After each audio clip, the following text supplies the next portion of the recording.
Most people grow up being told to be nice. It sounds harmless. Harmless is often praised. But here's the issue. Niceness, when unchecked, can turn into weakness.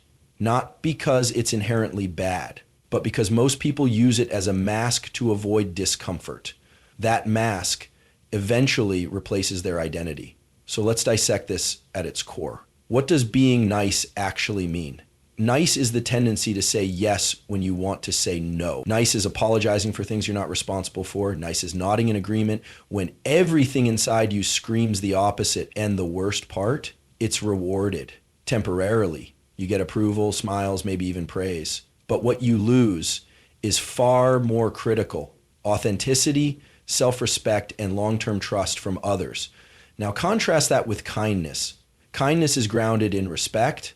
For others, yes, but especially for yourself. Kindness says, I can disagree with you and still respect you. Kindness enforces boundaries. Kindness delivers truth, not comfort. It's not reactive, it's intentional. It doesn't flinch in the face of tension. In neurobiological terms, being nice is often tied to conflict avoidance behavior, which is associated with heightened amygdala activation, the part of the brain responsible for fear and threat detection. You see a disapproving look and your nervous system interprets it as danger. So you comply, soften your tone, withdraw your stance. It's a protective mechanism, not a moral choice. And that pattern becomes wired into your circuitry.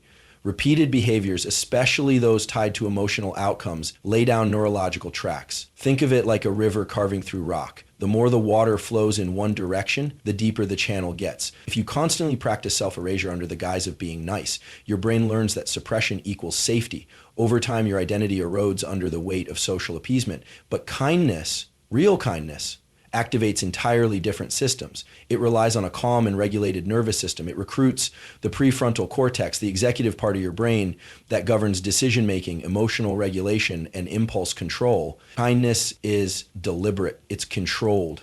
It's rooted in strength, not fear. That distinction matters because people can feel it. You've likely experienced it. When someone is being nice, you feel a subtle sense of inauthenticity, like they're holding something back. You might not be able to name it, but your brain, your mirror neuron system picks it up.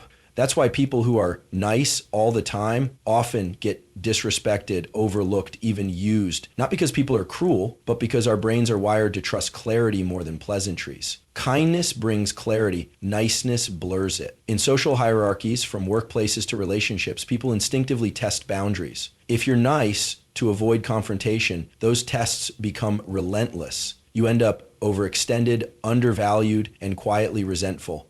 That's the slow death of self-worth. You wake up one day and don't even know what your real opinions are anymore because you've trained yourself to echo the room.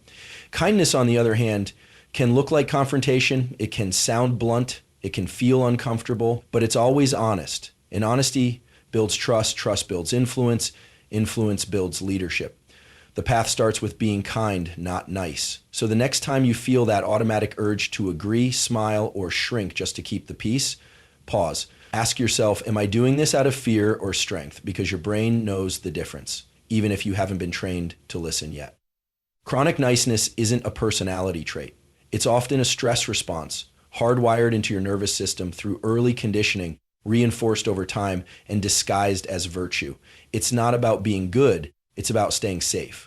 Let's get one thing straight. The human brain evolved for survival, not approval. When your ancestors faced threat, a predator, a tribal conflict, the risk of exile, their nervous systems responded in predictable ways: fight, flight, or freeze. But there's another response, less often discussed, but just as real: fawn.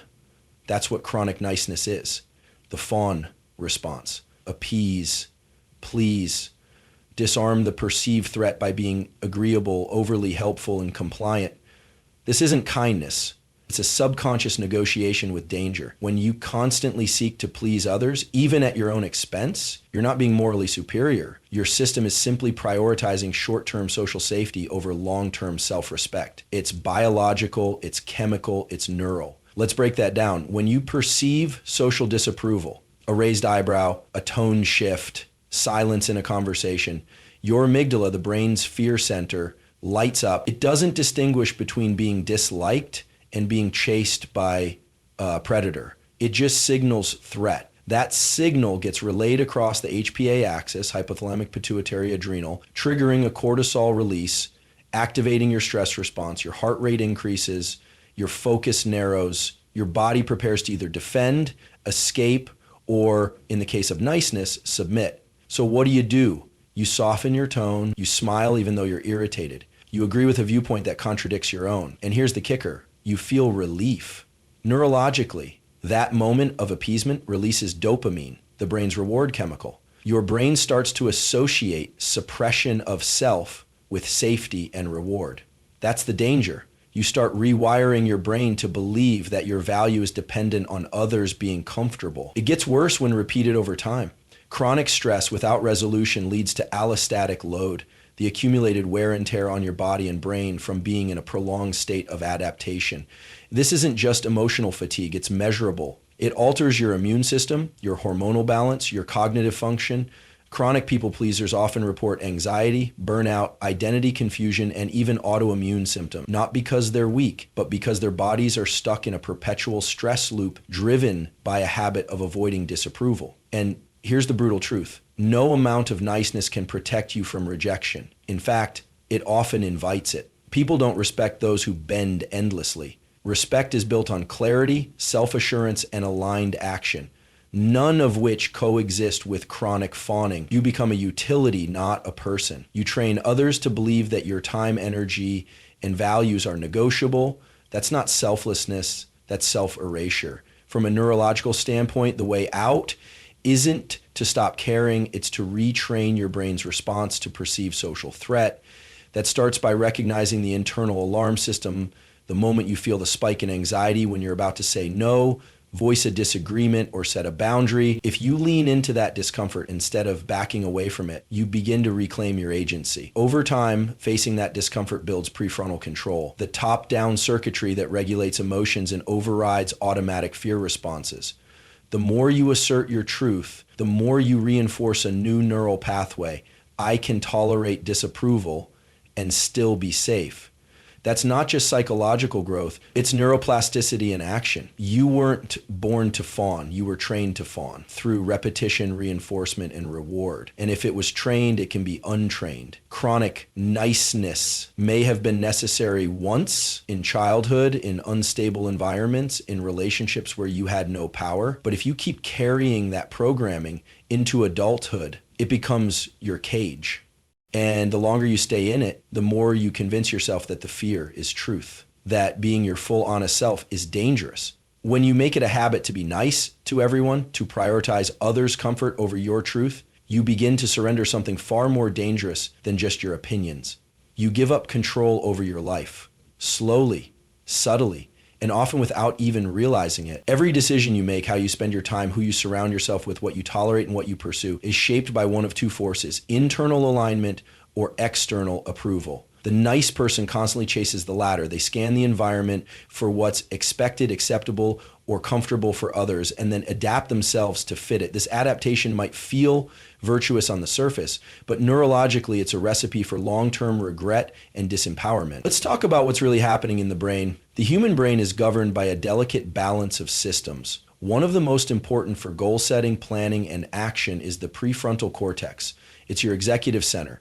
It helps you determine priorities, set boundaries, and regulate behavior in line with long-term objectives. But in people who constantly prioritize others' needs over their own, this system becomes hijacked by another, the limbic system, particularly areas like the amygdala, which are designed for emotional processing, including fear of rejection. When you're always trying to be nice, to avoid offending, to not disappoint, to keep everyone happy, your brain begins to favor short-term social safety over long-term personal direction. This disrupts your ability to make autonomous choices. You defer decisions, you hesitate, you second guess, you overthink, you say yes when you want to say no, and maybe when you need to say absolutely not. This creates a neurological split between intention and action. Your internal compass becomes disconnected from your external behavior. That gap is where stress, anxiety, and resentment live. It's not about doing too much. It's about doing things that aren't aligned with your values, driven by a fear that someone might be uncomfortable if you show up honestly. The cost? You become a character in other people's stories, not the author of your own. And here's what most people miss. The reward system in your brain adapts to whatever patterns you reinforce. If you constantly reinforce behaviors that earn approval, even if they go against your needs, your dopaminergic system begins to favor those moments. You feel a fleeting hit of validation, a sense of being good, but your system is being trained to chase permission, not purpose. And permission is an unstable currency. It's never guaranteed. It's rarely consistent. And the moment someone withdraws it, their approval, their praise, their attention, you feel lost. You've outsourced your self-worth. The more you do this, the more you weaken your internal locus of control, the belief that you have power over your outcomes. Instead, you start relying on external cues. Will they be upset? Will they judge me? Will they leave? These questions dominate your mental bandwidth. You become paralyzed by the anticipation of someone else's discomfort. That paralysis isn't just mental, it has physiological effects, elevated cortisol, disrupted sleep, shallow breathing, and reduced cognitive flexibility. In simpler terms, you lose clarity, you lose peace, and eventually you lose direction. Nice people don't burn out because they care too much. They burn out because they care about the wrong things for too long. They bend, accommodate, overextend, not out of love, but out of fear. Fear of not being liked, fear of conflict, fear of being seen as selfish. But the irony is, in trying to be everything to everyone, they end up becoming nothing to themselves. You can't lead a meaningful life while constantly negotiating your worth through the lens of other people's comfort. Life requires friction. Growth demands discomfort, and personal power is only accessible when your actions align with your truth, not with everyone else's expectations. There's a reason why people who set clear boundaries walk differently, speak differently, and move through the world with a different energy. It's not arrogance. It's not coldness. It's neural integrity. Confidence isn't something you're born with. It's something you build. And one of the most powerful tools for building it is the consistent practice of setting and enforcing boundaries. When you set a boundary, whether that's saying no, stepping away from a toxic dynamic, or simply protecting your time, you're doing far more than just drawing a line in the sand. You're literally engaging the neural circuitry of self-regulation, identity, and agency.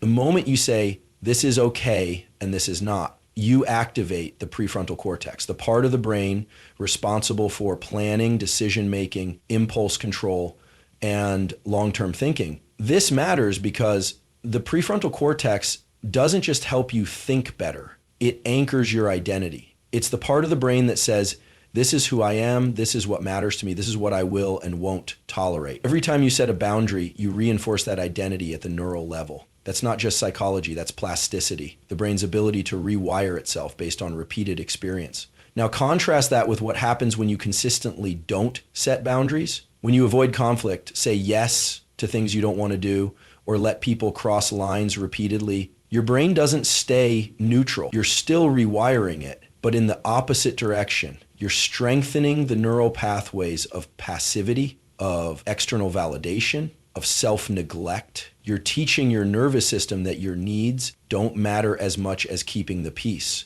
Over time, this suppresses prefrontal activity and amplifies limbic dominance, especially in areas like the amygdala, which processes fear and emotional threat. The result? Chronic anxiety, overthinking, indecisiveness, an internal narrative that says, I'm not in control here. You feel like life is happening to you instead of through you. This is the cost of boundary neglect, and it's not abstract. It changes the way your brain functions. But when you begin to set boundaries, even small ones, you begin to reverse this process. You start to send new signals to your brain. I can choose. I can protect myself. I can speak and still be safe. This shift from threat to agency strengthens your internal structure. It builds emotional resilience, the ability to tolerate discomfort in the short term for alignment in the long term. Here's what most people get wrong. They think boundaries are about keeping people out. They're not.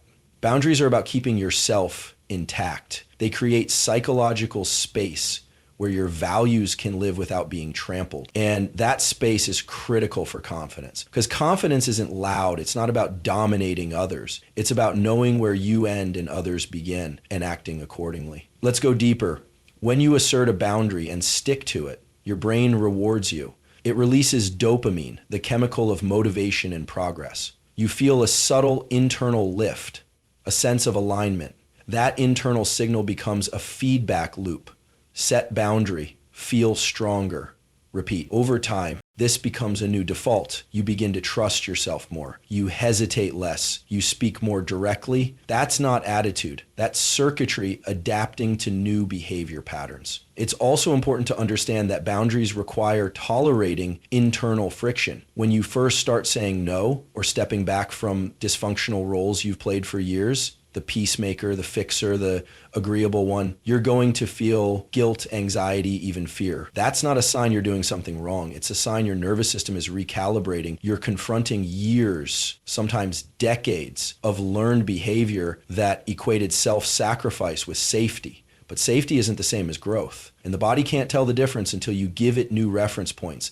That's what boundaries do. They give your system new evidence, new data, new neural inputs that prove you can stand your ground and remain okay. And the more evidence you accumulate, the more your baseline confidence increases, not just emotionally, but biologically. At its core, self-betrayal is the act of silencing your inner voice to meet outer expectations.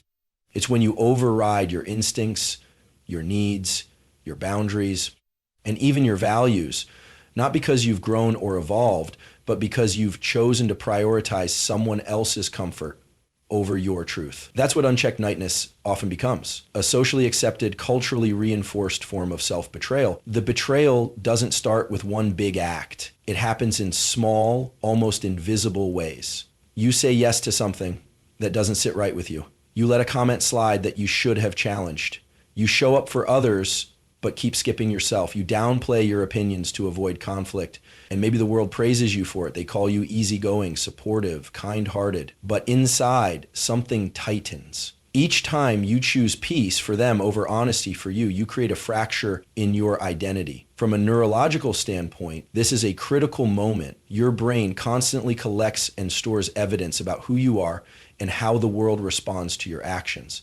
It logs patterns. It creates meaning from repetition. When you repeatedly betray yourself to be liked, your brain adapts. It stops investing in internal alignment and starts optimizing for external approval. This happens through the downregulation of systems in the prefrontal cortex, the part of the brain responsible for moral reasoning, planning, and identity, and increased reliance on the limbic system, which governs emotional survival. The result is a distorted internal compass. You stop asking, what do I want? And start asking, what will keep the peace? Or what will make them approve of me? That shift seems harmless at first, even strategic, but it snowballs. Over time, you begin to experience something that psychologists call cognitive dissonance, the psychological tension that arises when your actions don't match your core beliefs or desires. Your nervous system starts sending warning signals, irritability, fatigue, indecisiveness, even guilt. But because you've trained yourself to dismiss those signals in favor of being nice, you interpret them as personal flaws rather than red flags. You're not broken, you're in conflict with yourself. And conflict avoidance is usually the root. Many people who struggle with chronic niceness learned early that confrontation meant danger, emotionally, psychologically, or physically. So they adapted. They became agreeable, they over-accommodated, they avoided making waves. But that adaptation didn't disappear, it just matured with them. And now it shows up every time they want to speak up in a meeting, end a toxic relationship, or say no to one more obligation that drains them. Their mouth says sure, while their body screams don't. This pattern becomes encoded in behavior, and over time it shapes identity. You no longer simply act nice, you believe that being nice is who you are. You internalize a false sense of virtue around your self-denial, but deep down, you begin to notice the cost. You start feeling resentful. You feel unseen, unheard, misunderstood, not because others are malicious, but because you've never let them see the real you. You've trained them to interact with a filtered version of yourself. That filter, ironically, keeps you isolated. It attracts relationships that depend on your compliance. It repels those who would respect your strength. And neurologically, it reinforces the wrong story. I must betray myself to be safe or loved. That story's a lie.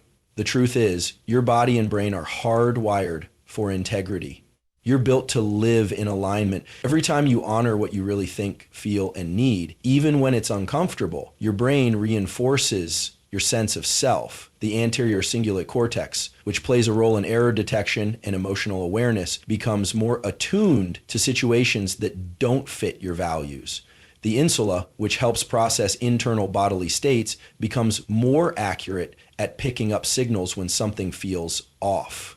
These systems start working for you again, but only if you stop silencing them. Self-trust is not built by being liked. It's built by refusing to abandon yourself when it would be easier to please everyone else. Chronic niceness isn't compassion. It's often a mask for fear. Fear of rejection, judgment, conflict, or not being enough. And if left unchecked, that fear writes your life story for you, one small self-betrayal at a time. Each "sure, no problem" when you meant "I'm not okay with this" reinforces the idea that your truth is inconvenient or expendable. Each avoidance of hard truth slowly dissolves the edge that gives your life definition.